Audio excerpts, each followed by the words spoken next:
Ketika ulama-ulama dulu dengan dakwahnya yang lembut, dia mengatakan darahnya masukkan ke lubang tanah, tapi kepalanya jangan. Jadi kepalanya macam mana Dato? Macam mana ulama? Macam mana Buya? Kepalanya kalian serahkan ke saya. Nanti kalau hantu ini mengamuk, kalau jembalang tanah ini mengamuk, macam mana?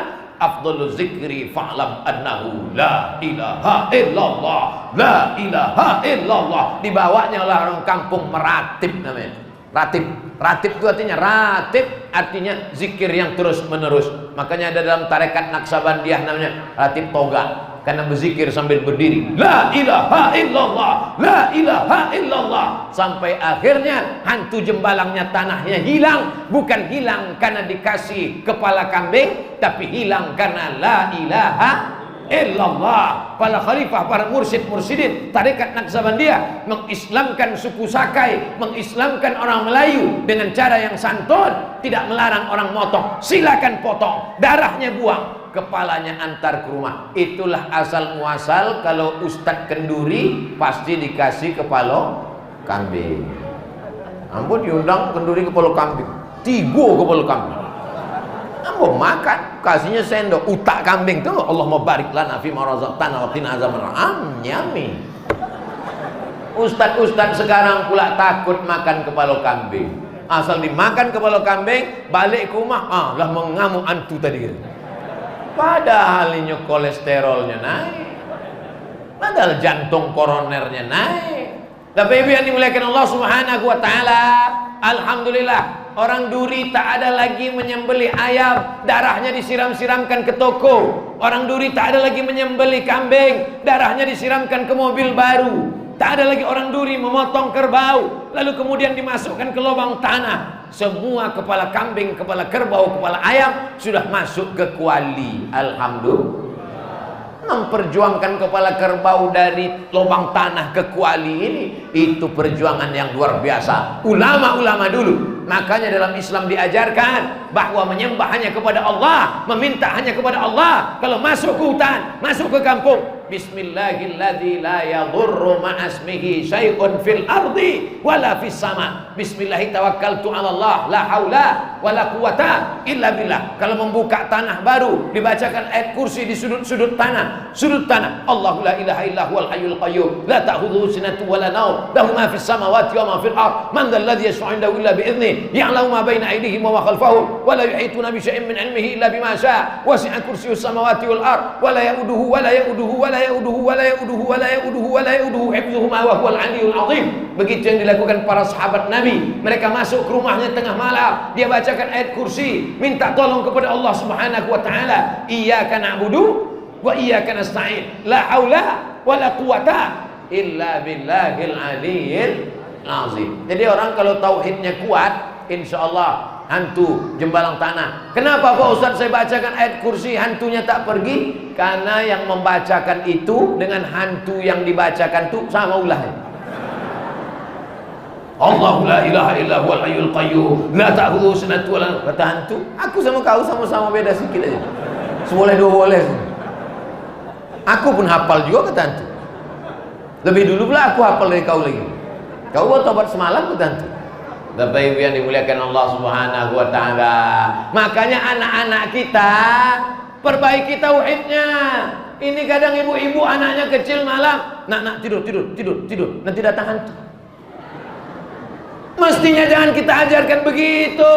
Anak kita ajarkan sebelum tidur ambil wudhu, salat witir, usolli sunatal witri. Kalau habis tarawih witirnya di masjid, tapi kalau di luar Ramadan witirnya di rumah. Supaya apa? Kalau kau berwudu dikirim Allah malaikat sebelum tidur malam, baca Fatihah, Qul huwallah, Qul rabbil falaq, Qul rabbin nas, ayat kursi, pangkal Al-Baqarah, ujung Al-Baqarah, hembuskan ke tapak tangan, disapukan ke muka, ke kepala, ke badan, miring ke kanan. Bismika Allahumma ahya wa amut. Nindak, cepat-cepat tidur, nanti datang hantu.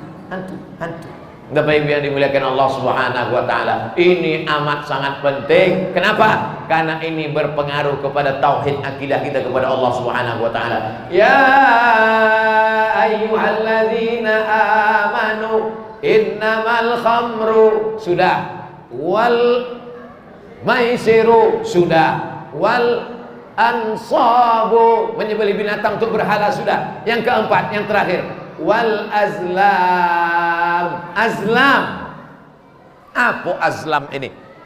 Azlam adalah anak panah. Ini anak panah. Payah pula buat anak panah.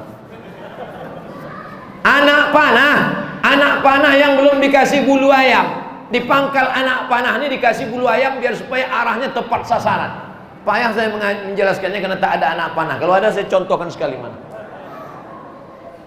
Anak panah ini tiga. Anak panah ini tiga.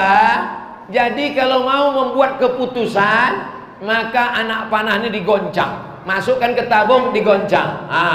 Misalnya besok dia mau pergi, mau musafir, maka digoncang anak panah. Tertulis itu, anak panah pergi, tidak pergi, kosong. Goncang. Besok pergi apa tidak ya? Goncang dulu. Goncang. Tengok. Pergi. Pergi.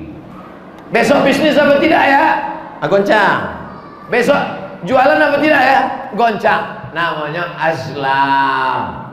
Ada orang Duri namanya azlam. Kalau ada berarti tukang guncang anak panah. Setelah Islam datang, perbuatan azlam ini dilarang, diganti dengan istikharah.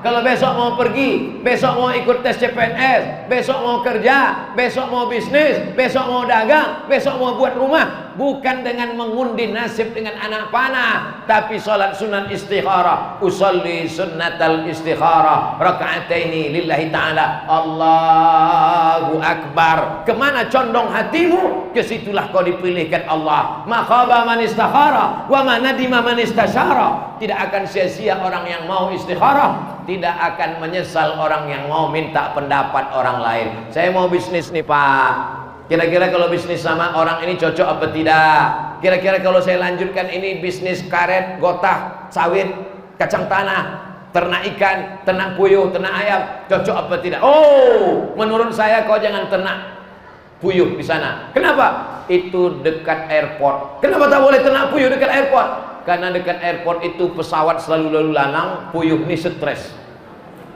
bising mendengar itu, akhirnya dia tak mau kawin. Akhirnya puyuh tak bertelur. Jadi ada ilmunya.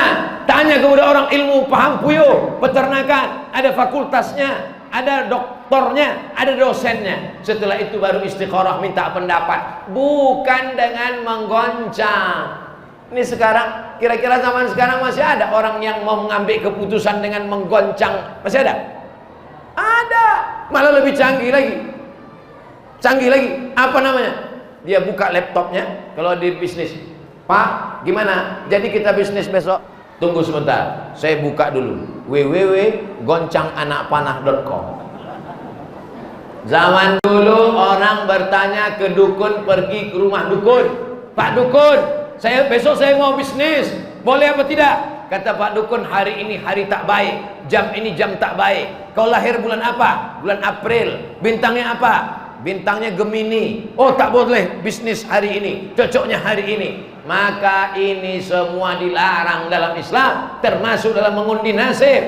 Kita berkata la ilaha illallah. Tak ada jin, tak ada hantu, tak ada minta kepada setan, tak ada minta kepada dukun. La ilaha illallah Muhammadur Rasulullah. Kau bisnis, kau usaha, kau istikharah, kau berusaha. Kalau beruntung berarti Allah mengujimu dengan untung, dengan duit. Kalau rugi berarti Allah mengujimu dengan kerugian. Kau lulus dengan kerugian berarti kau sabar dapat pahala. Kau untung dengan keuntungan berarti kau bersyukur. Orang Islam tetap baik. Kalau dia untung dapat duit, bersyukur. La in syakartum la azidannakum. Kalau ternyata rugi, dia sabar, dapat juga pahala. Innama yuwaffas sabiruna ajrahum bighairi hisab. Kita mendekat kepada Allah dengan dua sayap, macam seekor burung yang terbang, maka dengan dua sayap dia pakai. Pertama, sayap syukur. Yang kedua, sayap sabar. Ini banyak umat jamaah ini, macam-macam hidupnya, macam-macam takdirnya. Yang senang bersyukur, yang susah bersabar, yang sehat bersyukur, yang sakit bersabar, yang kaya bersyukur, yang susah bersabar. Ada orang kaya bersyukur 2 kali dia untung. Hidupnya enak, syukur dapat surga. Sudahlah melarat, mabuk pula. Di dunia sengsara, akhirat neraka jahanam menyala-nyala. Maka inilah orang tak dapat apa-apa sama sekali. Innamal khamru wal maisiru wal ansabu wal azlamu. Apa kata Allah? Rijsun, najis, min amali syaitan, perbuatan setan. Fajtanibu, jauhi. 3 kata Allah tentang khamar. Khamar itu najis, perbuatan setan, jauhi. 3 kata Allah tentang narkoba. Narkoba itu najis, perbuatan setan, jauhi. 3 kata Allah tentang mengundi nasib. Mengundi nasib itu najis, perbuatan setan, jauhi. La'allakum tuflihun. Kalau kau jauhi yang 4 ini, insya Allah engkau akan menang beruntung dalam hidup. Amin. Saya tak percaya ceramah Ustaz Somad. Tetangga saya jual narkoba, buktinya dia kaya, rumahnya besar, mobilnya besar, bininya besar, dompetnya besar, duitnya besar. Katanya kalau pakai narkoba susah. Yang kita cari ini bukan sekedar besar banyak, tapi yang kita cari ini adalah salamatan fid din wa afiatan fil jasad wa ziyadatan fil ilmi wa barakatan. Begitu saya bilang wa barakatuh, dia mau cepat aja selesai ceramah. Wa barakatan. Yang mau kita cari ini berkahnya, Bu. Yang mau kita cari ini berkahnya, Pak. Jangan sampai duit kita banyak tapi duit hantu dimakan setan, duit tuyul dimakan genderuwo.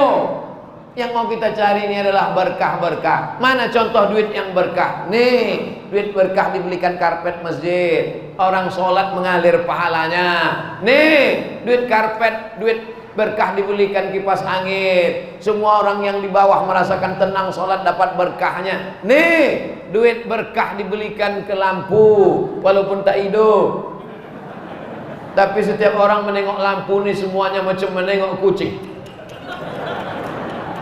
Hebat saya kemarin ceramah di Duri itu. Macam mana? Ceramah di Duri bisa pula lampu itu tergantung di awan gitu. Coba lah tengok katanya. Bisa buat lampu itu tergantung di awan. Luar biasa. Tapi semua yang berkah-berkah ini dilarang oleh setan. Setan selalu menghadang. Asyaitonu idukumul faqra. Setan selalu membisikkan, jangan kau bersedekah, nanti kau akan fakir. Jangan kau bersedekah, nanti kau kena Covid. Jangan kau bersedekah, ini sekarang musim susah cari duit. Jangan kau sedekah, jangan kau sedekah, jangan kau sedekah, jangan kau sedekah. Supaya apa? Supaya setan dapat kawan di neraka. Setan tuh kerjanya multi level marketing. Tapi bukan berarti orang level marketing setan tuh mengajak-ajak orang, ayolah, ayolah, ayolah, jangan sedekah, jangan sholat, jangan puasa, ayolah kata setan. Tapi Bapak Ibu saya yakin dan percaya masyarakat Duri melawan setan. Buktinya apa? Masjidnya bagus. Buktinya apa? Ini ornamen hiasan-hiasan, tukang sudah datang dari Dumai. Insya Allah sekali lagi nanti saya datang kemari, udah cantik ukiran-ukirannya ini insya Allah. Tapi yang paling salut saya nengok masjid di Duri ini adalah bahwa jamnya mahal sampai 2-3 biji, kipas anginnya banyak, lampunya bagus, tapi tak perlu dikunci. Hah? Aman itu. Hah? Ya, aman kan? Entah aman, entah memang belum hilang, wallahu alam. Ada masjid, saya tempat ceramah masjid, itu kotak sedekahnya dilas pakai rantai besi pakai. Tapi ini tidak pakai jeruji besi. Tapi walaupun bagaimana, ini mesti kita cepat tutup juga. Takut kita berubah pikiran habis Ramadan ini kan. Soalnya sekarang ya setan-setan masih dibelenggu. Ini begitu Idul Fitri lopet setan-setan.